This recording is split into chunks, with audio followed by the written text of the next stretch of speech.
The United Arab Emirates has reportedly banned travellers from 20 African countries from entering Dubai. The ban is said to be affecting at the moment the 30-day visitors visa applications. The UAE is said to have instructed travel agents and trade partners to reject the applications. Countries affected by the ban would include Uganda, Ghana, Sierra Leone and Sudan. Let's discuss this with David Otto, Director for Geneva Centre for Africa's Security and Strategic Studies. A very good afternoon to you, sir. Grateful for your time today. So there hasn't been, has there, an official statement or explanation from authorities in the UAE? What exactly is going on with these reports of a visa ban? Are they legit? Yes, of course, Tammy, we don't yet know because, of course, the United Arab Emirates, has not issued a statement on the reasons why it has imposed these bans on about 20 African countries.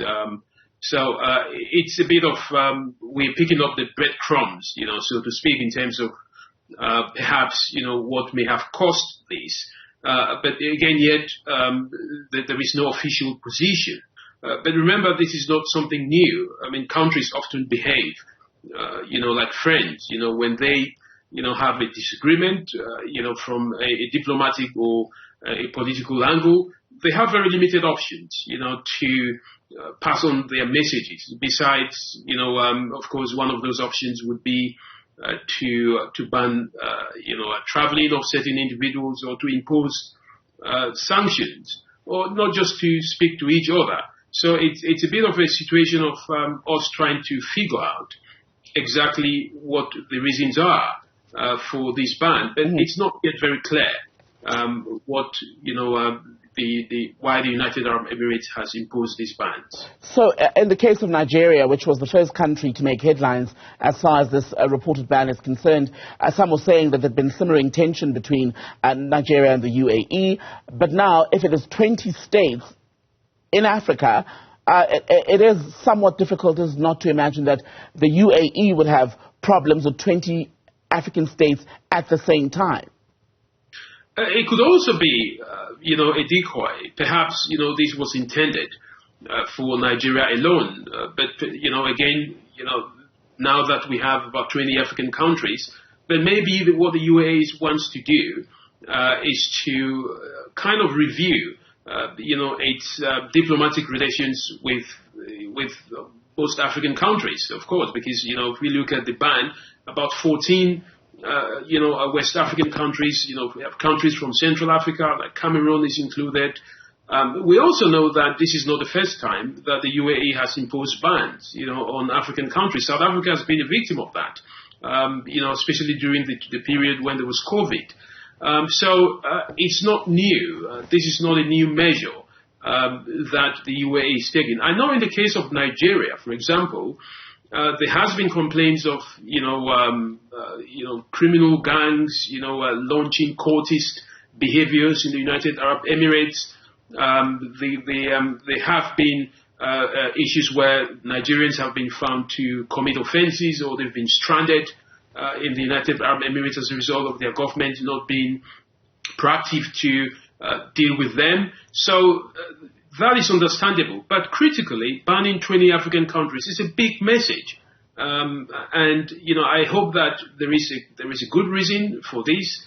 What I really want to see is, what the African Union does, to really come into some kind of an understanding of why this is ongoing at this point in time.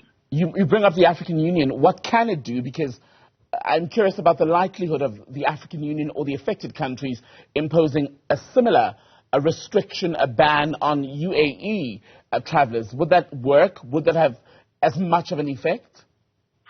It will. Of course, the UAE is just one country. I mean, it has a lot of trade relations with many of these countries. And I think that if there was a retaliatory banning as well, then I think the UAE would suffer the lion's share of what it did start in terms of restrictions. But I want to see the reason why I mentioned the African Union, because of course you're talking about 20 African countries here being restricted, and most often they're talking about people that are under the age of 40.